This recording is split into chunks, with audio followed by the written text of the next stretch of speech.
તો ગાંધીનગરમાં JP નડ્ડાએ CM અને નવા પ્રધાનો સાથે મુલાકાત કરી। નાયબ મુખ્યપ્રધાન હર્ષ સંઘવી અને પ્રધાનોની સાથે મુલાકાત થઈ। સીએમ આવાસ ખાતે જેપી નડ્ડાએ નવા પ્રધાનો સાથે મુલાકાત કરી। મહત્વના આ સમાચાર ગાંધીનગરમાં જેપી નડ્ડાએ સીએમ અને નવા પ્રધાનો સાથે મુલાકાત કરી। નાયબ મુખ્યપ્રધાન હર્ષ સંઘવી અને પ્રધાનો સાથે મુલાકાત થઈ હતી।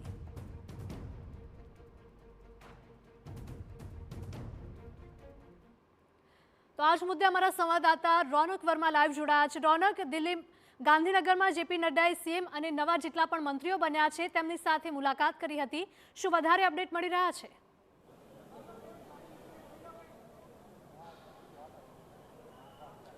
बिल्कुल थी हिरल, भूपेन्द्र सरकारनी स्पेशल 26 टीम है तैयार थी चूकी है। आज दिवस दरमियान तेमनी शपथविधि है पूर्ण थया बाद हवे जे केबिनेट बैठक जे मળી रही थी ते पण पूर्ण थई चूकी है। आप सीधा ज मारी पाछळना दृश्य जोई रह्या छो, ज्यां सीएम है ते केबिनेट बैठक पतावीने लगभग अहींयाथी रवाना जे छे ते थई रह्या छे। आ तमाम बाबतो वच्चे नवी सरकारनी आज प्रथम केबिनेट बैठक है ते मळवानुं जे मुख्य कारण ए पण छे के जे तमाम नवा प्रधानो छे तेमने खातानी फाळवणी सहितनी जे चर्चाओ छे ते થઈ રહી છે। થોડીક જ વારમાં સત્તાવાર જે લિસ્ટ છે તે બહાર આવી જશે, કયા મંત્રીઓને કયા ખાતાની ફાળવણી થઈ છે। પરંતુ જે પ્રકારે આપણે કહ્યું કે આજે ભારતીય જનતા પાર્ટીના રાષ્ટ્રીય અધ્યક્ષ અને કેન્દ્રીય મંત્રી જેપી નડ્ડા પણ ગુજરાતમાં જ હતા। સવારે જ્યારે તેમની સાથે બેઠક થઈ સીએમ આવાસ પર, આ જે તમામ સ્પેશિયલ 26 ટીમ છે તેમની મુલાકાત છે તે જેપી નડ્ડા સાથે થઈ છે।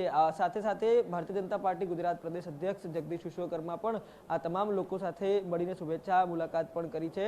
આ બેઠક જે છે લગભગ 30 થી 45 મિનિટ સુધી ચાલી હતી, જેમાં આગામી દિવસોમાં કરવાના કાર્યો આ ઉપરાંત કયા પ્રકારે જે લોકોની વચ્ચે જવું, ખાસ કરીને અત્યાર સુધી જે ભૂપેન્દ્ર સરકાર હતી તે સૌથી નાના કદની સરકાર હતી, પરંતુ હવે એ જ ભૂપેન્દ્ર પટેલ સરકાર છે તે પૂર્ણ જે શક્તિવાળી સરકાર છે તે થઈ ચૂકી છે। એટલા માટે તમામ લોકો જે છે તેમને શું મહત્વ રાખવું, યુવા ચહેરાઓને ખાસ કરીને સ્થાન આપવામાં આવ્યું છે અને આ જ યુવા ચહેરાઓએ કઈ રીતે જે મંત્રીપદ છે તે બચાવવું તે પ્રકારની પણ જે સૂચનાઓ છે તે પ્રકારના પણ જે સલાહો છે તે બેઠકમાં આપવામાં આવી છે। અને ત્યારબાદ જે પ્રકારે અત્યારે કેબિનેટની બેઠક મળી રહી છે તેમાં તમામ પ્રકારના જે ખાતાઓ છે તેની ફાળવણી થઈ રહી છે અને થોડીક જ વારમાં તેની સત્તાવાર જાણ છે તે પણ કરવામાં આવશે।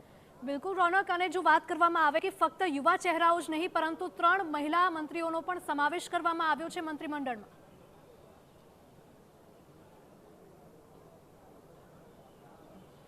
બિલકુલ જી, જે પ્રકારે મહિલા મંત્રીઓને સ્થાન આપવામાં આવ્યું છે, અગાઉની સરકારમાં જે કહી શકાય કે જે મહિલા હતા તેમની વાત કરવામાં આવે, ભાનુબેન બાબરિયા આ જવાબદારી સંભાળી રહ્યા હતા ગુજરાત સરકારમાં, પરંતુ હવે તેની સંખ્યા વધારીને પણ 3 કરી દેવામાં આવી છે, જેમાં દર્શના વાઘેલા છે અમદાવાદથી તેમને સ્થાન આપવામાં આવ્યું છે। આ ઉપરાંત ગ્લેમરસ ચહેરો રીવાબા જાડેજા, તેઓ આ વખતે પ્રથમ વખત જે ધારાસભ્ય તરીકે ચૂંટાઈને આવ્યા છે તેમને પણ મંત્રીપદ આપવામાં આવ્યું છે। એટલે આ પ્રકારની જે ઘટના છે। આ ઉપરાંત વડોદરાથી જે મનીષા વકીલ આવે છે તેમને પણ મંત્રીપદ છે તે આપવામાં આવ્યું છે। અગાઉ તેમને મંત્રીપદનો અનુભવ છે એટલે તેમના માટે તો ખાસ નહીં રહે, પરંતુ અન્ય જે 2 ચહેરા મહિલાઓને આગળ કરવામાં આવ્યા છે। અત્યાર સુધી ભાનુબેન બાબરિયા જવાબદારી સંભાળતા હતા, રીવાબા જાડેજાનું પણ સૌથી વધારે મહત્વ એટલા માટે છે કેમ કે તેમને કયું ખાતું આપવામાં આવે છે અને લોકો સાથે કઈ રીતે તેઓ કનેક્ટ થાય છે। અત્યાર સુધીની જે ઘટનાક્રમની વાત કરવામાં આવે તો ક્યાંક ને ક્યાંક કેન્દ્રીય જે મોવડી મંડળ છે, આ ઉપરાંત પ્રદેશનું મોવડી મંડળ છે તેમના પાસે એક વિશેષ રિપોર્ટ છે તે તૈયાર કરવામાં આવ્યો હતો। આ ઉપરાંત સ્થાનીય જે સમીકરણો હતા તેમના અત્યાર સુધી કરવામાં આવેલા કાર્યો હતા, સામાજિક કાર્યોની નોંધ લેવાઈ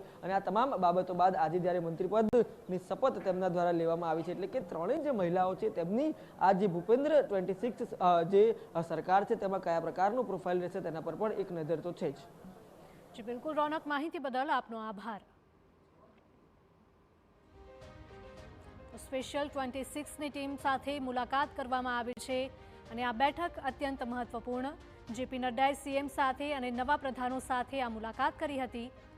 નાયબ મુખ્યપ્રધાન હર્ષ સંઘવી અને પ્રધાનો સાથે મુલાકાત કરવામાં આવી। સીએમ આવાસ ખાતે જેપી નડ્ડાએ નવા પ્રધાનો સાથે મુલાકાત કરી હતી।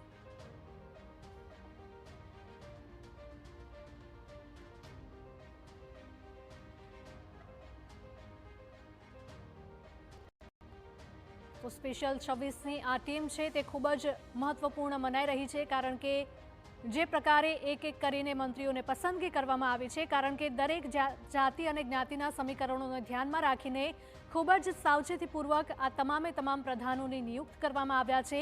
આ સાથે જ 3 એવી મહિલાઓ મંત્રીઓ છે કે જેમને પણ આ મુખ્ય જે મંત્રીઓનું જે સંગઠન છે તેમાં સમાવેશ કરવામાં આવ્યો છે। ગાંધીનગરમાં મળેલી બેઠક કે જ્યાં જેપી નડ્ડાએ સીએમ સાથે અને મંત્રીઓ સાથે પણ મુલાકાત કરી હતી।